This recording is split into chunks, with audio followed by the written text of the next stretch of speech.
සහස්සම්පි ජීවාචා අනත්ත පද සංහිතා ඒකං අත්ත පදං සෙය්‍යු යං සුත්වා උපසම්මති.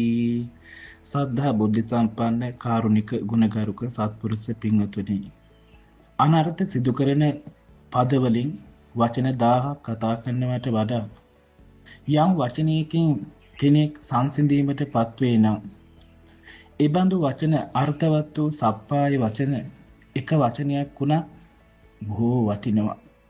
ඒ නිසා පින්වතුනි, සෑම මොහොතකදීම අපගේ මුවෙන් පිට වෙන වචන දෙලොව හිතසුව පිණිස තව කෙනෙකුගේ ජීවිතය ආලෝකමත් කරන්න පුළුවන් යහපත් වචන කතා කරලා දෙලොවම ජය ගන්නට පුළුවන් විදිහට අපේ ජීවිතය සකස් කරගත යුතුයි.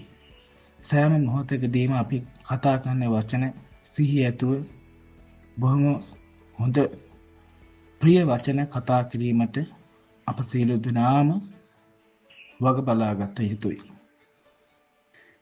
එයින් වෙන්නා වූ මහා ආනිසංසය තමන්ටත් එවැගේම වචන අහන්නා වූ අන්පාර්ශවයටත් දෙලොව හිතසුව පිණිස පවතිනවා.